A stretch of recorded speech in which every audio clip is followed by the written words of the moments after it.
गोपाल की एक आश्चर्य कर देने वाली रहस्यमय लीला कथा सुनाने वाली हूँ। दोस्तों, पूरे परिवार की मृत्यु के बाद खून से लथपथ लड्डू गोपाल, इस अद्भुत बिल्कुल सत्य लीला कथा को सुनकर आप सभी का हृदय बाल गोपाल के प्रेम में रो देगा। दोस्तों, आज की यह लीला कथा हमारे साथ शेयर की है मध्य प्रदेश में रहने वाली विशाखा जी ने। विशाखा जी हमसे कहती हैं कि मेरी शादी को लगभग 5 साल हो गए हैं। मेरे पास एक प्यारे से छोटे से लड्डू गोपाल है, जो मेरी बड़ी बहन ने मुझे मेरी शादी पर गिफ्ट किया था। मैं अपने छोटे से लड्डू गोपाल को लेकर अपने ससुराल आ गई और अपने ससुराल में लड्डू गोपाल को विराजित कर उनकी सेवा करने लगी। मेरे ससुराल वाले बहुत अच्छे, सभी पूजा पाठ करने वाले, भक्ति प्रवृत्ति के हैं। किसी को भी कभी भी मेरे लड्डू गोपाल की सेवा से कोई आपत्ति नहीं थी।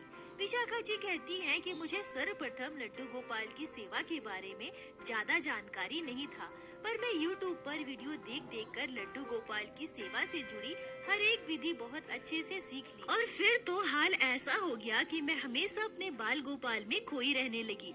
लड्डू गोपाल की सेवा करना, उनके लिए भोग बनाना, लड्डू गोपाल का सुंदर श्रृंगार करना, बाल गोपाल के लिए सुंदर सुंदर पोशाकें बनाना, सब कुछ मैं खुद से अपने हाथों से किया करती हूँ। पर विशाखा जी कहती हैं कि मेरी दीदी ने मुझे जो लड्डू गोपाल गिफ्ट दिया था वो बिल्कुल छोटे से 1 नंबर साइज के थे। छोटे से लड्डू गोपाल को पोशाक पहनाने में, उनका श्रृंगार करने में मुझे बहुत दिक्कत आती थी। मैं सबके लड्डू गोपाल को देखा करती थी, सभी अपने लड्डू गोपाल का सुंदर श्रृंगार करते हैं, पर मैं उस तरह से अपने बाल गोपाल का श्रृंगार नहीं कर पाती थी, तो मुझे कभी कभी दुख भी होता था। पर फिर भी मेरे मन में लड्डू गोपाल की सेवा भाव, लड्डू गोपाल के लिए प्रेम कभी भी कम नहीं हुआ। ऐसे ही दिन बीत रहे थे।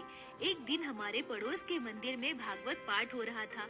मैं अपनी सासू माँ के साथ भागवत कथा सुनने गई और वहाँ मैंने एक बड़े से लड्डू गोपाल के श्री विग्रह को देखा। भागवत पाठ करने जो गुरु जी आए थे वो अपने साथ अपने लड्डू गोपाल को लेकर आए थे और उनके आसन के पास ही जहाँ वो बैठकर भागवत पाठ कर रहे थे, वही अपने प्यारे से बड़े से लड्डू गोपाल को बिठा कर रखा था, जिन्हें देखकर बार बार मेरे मन में इच्छा हो रही थी कि काश मेरे पास भी एक इतने ही बड़े लड्डू गोपाल होते, मैं भी उनका सुंदर श्रृंगार कर पाती, मैं जैसा चाहूँ वैसा पोशाक पहना पाती, जैसा चाहूँ उन्हें उस तरह से सजा पाती। तभी मैंने यह निश्चय किया कि इस साल जन्माष्टमी पर मैं अपने घर एक बड़े से लड्डू गोपाल को लेकर आऊंगी। मैं हमारे छोटे से लड्डू गोपाल के साथ साथ बड़े लड्डू गोपाल दोनों की सेवा करूंगी। विशाखा जी कहती हैं कि उस समय हमारी आर्थिक स्थिति ठीक नहीं थी। मुझे पता था कि अगर मैं बड़े साइज के लड्डू गोपाल को लेना चाहूँ तो मुझे बहुत सारे पैसों की आवश्यकता होगी, इसलिए मैं धीरे धीरे पैसे इकट्ठा करने लगी। जन्माष्टमी से कुछ दिनों पहले मैंने सोचा कि मैं सारे पैसे गिनकर देख लेती हूँ कि मेरे पास कितने पैसे हैं और उसे लेकर मैं बाजार जाकर एक बड़े से लड्डू गोपाल को लेकर आती हूँ। पर मैंने जब उस बॉक्स को खोलकर सारे पैसे गिने तो उसमें मात्र 1200 रुपए थे और 1200 रुपए में मुझे बड़े साइज के लड्डू गोपाल नहीं मिलते। पर फिर भी मैं उस पैसे को लेकर बाजार गई। बहुत सारे बड़े बड़े लड्डू गोपाल के श्री विग्रह दुकान पर रखे हुए थे। फिर मैंने एक प्यारे से बाल गोपाल का निछावर पूछा तो दुकान वाले भैया ने कहा 4600 रुपए। 4600, ये सुनते ही मेरे होश उड़ गए। मैं बहुत दुखी हो गई क्योंकि मेरे पास तो मात्र 1200 रुपए थे। इतने सारे पैसे इकट्ठे करना मेरे लिए नामुमकिन था, इसलिए मैंने बड़े लड्डू गोपाल की उम्मीद छोड़ दी। विशाखा जी कहती हैं कि वहाँ बैठे सभी बड़े बड़े लड्डू गोपाल के श्री विग्रह को देखकर मेरी आंखों से आंसू आने लगे। मेरी आंखें नम हो गई और मैं सोचने लगी कि हे मेरे कान्हा, क्या मैं आपको अपने घर नहीं ले जा पाऊंगी? सभी जैसे अपने लड्डू गोपाल को सजाते हैं, उनका सुंदर श्रृंगार करते हैं, मैं भी आपको वैसा ही सजाना चाहती हूँ। पर क्या मेरी ये इच्छा कभी पूरी नहीं होगी? क्या आप मेरे घर कभी नहीं आओगे? हे कान्हा, मेरे पास तो इतने पैसे हैं ही नहीं, मैं कैसे आपको अपने घर लेकर आऊँ? यह सोचकर उदास मन से मैं घर वापस आ गई। विशाखा जी कहती हैं कि मैंने कितने सपने सजाए थे। मैंने सोचा था कि जन्माष्टमी पर हमारे घर छोटे लड्डू गोपाल के साथ साथ बड़े लड्डू गोपाल भी विराजित होंगे। दोनों बाल गोपाल की मैं एक साथ पूजा करूंगी। पर मेरा यह सपना सपना ही रह जाएगा। जन्माष्टमी को मात्र कुछ ही दिन बाकी थे। अब मैं अपने लड्डू गोपाल को नहीं ला पाऊंगी। यह सोचकर मैं बहुत उदास थी। फिर मैंने सोच लिया कि कोई बात नहीं, मेरे पास छोटे लड्डू गोपाल है ना, मैं उनसे और प्रेम करूंगी और उन्हीं की सेवा करूंगी। ये सोचकर मैं दोबारा अपने लड्डू गोपाल की सेवा पूरे जोश से, पूरे श्रद्धा भाव से करने लगी। विशाखा जी कहती है कि तभी कुछ दिनों के बाद मेरे साथ कुछ आश्चर्यजनक घटनाएं घटने लगी। मैं अपने सपने में प्रत्येक दिन एक छोटे से बच्चे को देखा करती थी। उस बच्चे को देखकर बार बार मैं चौंक कर उठ जाती थी। मैं बिल्कुल भी समझ नहीं पा रही थी कि वो बच्चा कौन है और क्यों बार बार मेरे सपने में आ रहा है। कई बार मुझे बहुत गुस्सा भी आता था, तो कई बार मैं सोचा भी करती थी कि इस बच्चे को तो मैंने पहले कभी नहीं देखा है। फिर वो बच्चा कौन है? क्यों मेरे सपने में वो बार बार आ रहा है? क्यों मैं बार बार नींद से जाग जा रही हूँ? विशाखा जी कहती है कि इस बारे में मैंने अपने परिवार में सभी से बात की, यहाँ तक कि हमने अपने गुरुदेव से भी बात किया, पर किसी के पास भी कोई जवाब नहीं था। कोई मेरे सपने का मतलब नहीं समझ पा रहा था। फिर मैंने भी इस घटना पर ध्यान देना कम कर दिया। विशाखा जी कहती हैं कि फिर मैंने यह सोचा कि मेरे पास तो मात्र 1200 रुपए ही है और 1200 रुपए में बड़े लड्डू गोपाल तो हमारे घर नहीं आ सकते हैं, तो क्यों न मैं इन्हीं पैसों से हमारे घर पर एक छोटा सा कीर्तन करवाऊं। यह सोचकर मैं अपने मायके से अपने मम्मी को हमारे घर लाने के लिए स्कूटी लेकर निकल पड़ी। मेरे ससुराल से मेरे मायके की दूरी मात्र 17 किलोमीटर है। क्योंकि मेरे हस्बैंड और मेरे ससुर जी अपने अपने काम पर होते थे, मैं स्कूटी लेकर अकेले ही अपने मायके से ससुराल आना जाना करती थी। उस दिन भी मैं अपने मम्मी को लाने के लिए अपने ससुराल से अपने मायके के लिए निकल पड़ी और अब मैं लगभग अपने मायके पहुंचने ही वाली थी कि तभी अपने मायके पहुंचने के लगभग 2 किलोमीटर पहले मेरे साथ एक आश्चर्यजनक घटना घटी। विशाखा जी कहती है कि मैंने देखा कि वहाँ एक बहुत ही भयानक दुर्घटना घटी है। रोड एक्सीडेंट हुआ है। मैंने देखा कि पूरा रास्ता खून से भरा पड़ा है। रास्ते पर टूटे हुए शीशे पड़े हैं, जिसे देखकर मैं समझ गई कि यहाँ कोई भयानक सड़क दुर्घटना घटी है। विशाखा जी कहती हैं कि मैंने अपनी स्कूटी वहाँ रोक दी और आसपास खड़े लोगों से पूछने लगी कि भैया यहाँ पर क्या हुआ है। तभी मुझे वहाँ बताया जाता है कि यहाँ बहुत भयानक दुर्घटना घटी है, बहुत भयानक रोड एक्सीडेंट हुआ है जिसमें पूरा परिवार खत्म हो गया है। दुर्घटना इतना भयानक था कि हमें नहीं लगता कि परिवार का कोई भी शख्स जिंदा होगा। विशाखा जी कहती हैं कि पूरी घटना जानकर मुझे बहुत दुख हुआ। मैं वहाँ खड़े इधर उधर देख रही थी। तभी मैंने उस सड़क से थोड़ी ही दूर पर गिरे हुए एक बैग को देखा। मैं उस बैग के पास गई और सोचने लगी कि बैग में क्या हो सकता है, मैं उसे खोलकर देखूं क्या। तभी मैंने सोचा कि नहीं नहीं, इस बैग को मुझे नहीं खोलना चाहिए, पता नहीं इसके अंदर क्या होगा। और मैं उस बैग को वहीं छोड़कर दोबारा अपनी स्कूटी के पास आने लगी और जैसे ही मैंने अपने कदम आगे की ओर बढ़ाया, मेरे कानों में किसी छोटे से बच्चे की रोने की आवाज आई। मुझे ऐसा लगा कि कोई छोटा सा बच्चा जोर जोर से बहुत दुखी होकर रो रहा है।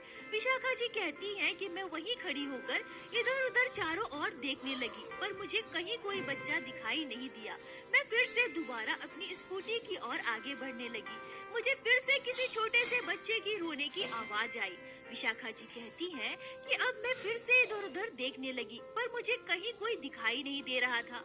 मेरा ध्यान बार बार उस बैग की ओर जा रहा था। मैं मन में बार बार यही सोच रही थी कि जो है सो है, मैं एक बार इस बैग को खोलकर देखती हूँ। इतना बड़ा बैग है, पता नहीं इसके अंदर क्या होगा। क्यों मेरा ध्यान बार बार उस बैग की ओर जा रहा है? जरूर इस बैग के अंदर कुछ तो होगा, मुझे इसे जरूर खोलना चाहिए। यह सोचकर मैं उस बैग के पास गई और मैंने उस बैग को खोला, पर बैग के खोलते ही मैंने जो देखा उसे देखकर मेरी आंखें फटी की फटी रह गई। मैं देखती हूँ उस बैग के अंदर एक बड़े से लड्डू गोपाल रखे हुए हैं और साथ ही साथ लड्डू गोपाल के पास कुछ पुष्प पड़े हैं, कुछ तुलसी के पत्ते पड़े हैं और लड्डू गोपाल की कुछ पोशाकें उसी बैग के अंदर रखी हुई है। विशाखा जी कहती है कि लड्डू गोपाल को इस अवस्था में देखकर मैंने तुरंत लड्डू गोपाल को उस बैग से बाहर निकाला, पर लड्डू गोपाल को बैग से निकालते ही मैं देखती हूँ कि उनका एक हाथ पूरी तरह से क्षतिग्रस्त हो गया है। विशाखा जी कहती हैं कि लड्डू गोपाल के श्री विग्रह को देखकर मैं समझ पा रही थी कि जरूर लड्डू गोपाल के हाथ में बहुत जोर का चोट लगा होगा, जिस वजह से उनका हाथ पूरी तरह से मुड़ चुका है। विशाखा जी कहती हैं कि भगवान के किसी भी लीला का दर्शन हम अपने पापी आँखों से नहीं कर पाते हैं, किंतु आप ही जरा एक बार सोच कर देखिए, अगर इस वक्त लड्डू गोपाल की जगह किसी बच्चे का हाथ टूट जाता, किसी बच्चे का हाथ मुड़ जाता, उसे चोट लग जाती तो उसे कितना दर्द होता, उसे कितनी तकलीफ होती। बिल्कुल वैसे ही हमारे बाल गोपाल को भी दर्द हो रहा था, उन्हें भी तकलीफ हो रही थी। हम इंसान भले ही लड्डू गोपाल की तकलीफ को ना देख सके, लड्डू गोपाल के दर्द को महसूस न कर सके, हम अपने इन आँखों से लड्डू गोपाल की लीलाओं को दर्शन नहीं कर पाते हैं, पर हमारे लड्डू गोपाल साक्षात भक्तों के घर विराजित होते हैं।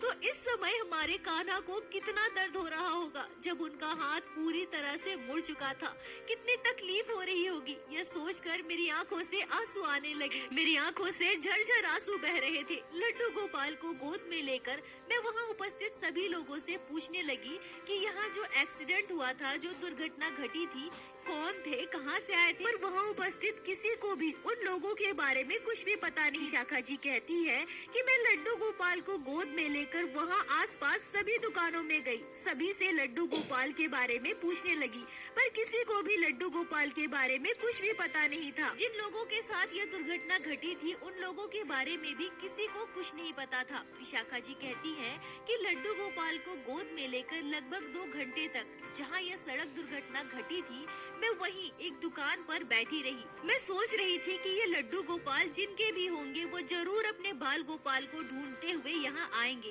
पर लगभग 2 घंटे तक वहाँ बैठे रहने के बाद भी बाल गोपाल को ढूंढने के लिए वहाँ कोई नहीं आया था।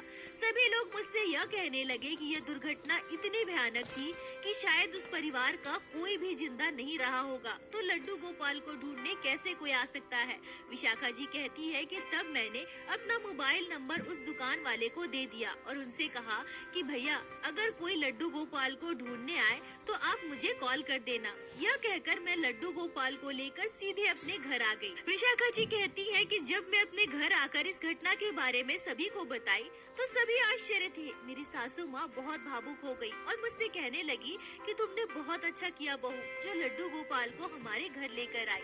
और उसी दिन से हमारे घर बाल गोपाल की सेवा होने लगी। जन्माष्टमी से 2 दिन पहले लड्डू गोपाल हमारे घर आए थे और आज इस घटना को वर्षों बीत गए, लड्डू गोपाल हमारे घर विराजित है। हम अपने दोनों लड्डू गोपाल से बहुत प्रेम करते हैं, पूरी श्रद्धा भाव से दोनों लड्डू गोपाल की एक समान सेवा करते हैं। विशाखा जी कहती है कि लड्डू गोपाल का एक हाथ पूरी तरह से मुड़ चुका था। मैं उनके हाथ को ठीक करवाने के लिए दुकान पर लेकर गई। दुकान वाले भैया ने कहा कि हाथ तो बिल्कुल ठीक हो जाएगा, पर उसे ठीक करने के लिए हमें लड्डू गोपाल को फिर से आग की भट्टी में डालना पड़ेगा। विशाखा जी कहती है कि यह सुनते ही मेरी आत्मा कांप गई। मुझे पता है मेरे लड्डू गोपाल में प्राण है। बाल गोपाल ने मेरे साथ इतनी बड़ी लीला की है, मुझ तक पहुंचने के लिए उन्होंने इतना दर्द सहा है। मैं अपने कान्हा को और दर्द नहीं दे सकती। मैंने दुकान वाले भैया से साफ साफ इनकार कर दिया और अपने लड्डू गोपाल को लेकर वापस अपने घर आ गई। लड्डू गोपाल मुझे जिस स्वरूप में मिले हैं, जिस स्वरूप में मेरे पास आए हैं, मैं उसी स्वरूप में लड्डू गोपाल की सेवा करती हूँ। मैं अपने कान्हा को और दर्द और तकलीफ नहीं दे सकती। विशाखा जी, आपका बहुत बहुत धन्यवाद जो आपने लड्डू गोपाल की इस आश्चर्यजनक अद्भुत लीला को हमारे साथ शेयर की, जिसे मैं हमारे चैनल के माध्यम से बाकी सारे भक्तों तक पहुंचा सकी। अपना साथ और प्यार ऐसे ही बनाए रखें। दोस्तों, लड्डू गोपाल अपने भक्तों से कितना प्रेम करते हैं। विशाखा जी के पास आने के लिए हमारे कान्हा ने कितने दुख झेले, कितनी तकलीफें झेली, पर अंततः वो अपने भक्त के पास आ ही गए। पर साथ ही साथ उस परिवार के साथ जो हुआ वो बहुत ही मार्मिक और दुखद घटना है, और शायद ये उनके किन्हीं कर्मों का फल होगा जो उन्हें इस स्वरूप में मिला है। मैं अपने ठाकुर जी से बस यही प्रार्थना करूंगी कि हे मेरे लड्डू गोपाल, सभी की आत्मा को शांति देना। दोस्तों, हमारे भगवान सब सह सकते हैं, पर अपने भक्तों के आंखों के आंसू को कभी हमारे कान्हा बर्दाश्त नहीं कर सकते हैं। दोस्तों, भगवान के लिए जब आप अपने हृदय से रोते हैं, सच्चे मन से, पूरे श्रद्धा भाव से लड्डू गोपाल को पुकारते हैं ना, तो लड्डू गोपाल अपने भक्तों की आवाज को जरूर सुनते हैं। दोस्तों, कई लोग यह भी कहते हैं कि लड्डू गोपाल मात्र एक मूर्ति है। क्या कोई मूर्ति कभी लीला कर सकती है? तो हाँ, बिल्कुल कर सकती है। जब तक आप लड्डू गोपाल को मात्र मूर्ति समझोगे, तब तक आप बाल गोपाल की किसी भी लीला का अनुभव नहीं कर सकते हैं। पर जिस दिन आप पूरे सच्चे मन से, सच्चे हृदय से बाल गोपाल पर विश्वास करोगे, फिर आप देखना एक न एक दिन आपको आपके कान्हा अपनी लीला का अनुभव अवश्य करवाएंगे। इसलिए दोस्तों, कहा जाता है कि तर्क करना छोड़ दीजिए, भगवान पर विश्वास कीजिए, और जहाँ विश्वास है वही भगवान है। जिस दिन आप पूरे सच्चे भाव से लड्डू गोपाल पर विश्वास करोगे, उस दिन आपको भगवान के दर्शन अवश्य होंगे। बाल गोपाल की लीलाओं को आप स्वयं अनुभव कर पाओगे। इसलिए दोस्तों, ठाकुर जी की भक्ति कीजिए, लड्डू गोपाल की सेवा कीजिए, नाम जाप कीजिए और एक बार मेरे साथ प्रेम से कहिए, बोलो बाके बिहारी लाल की जय, लड्डू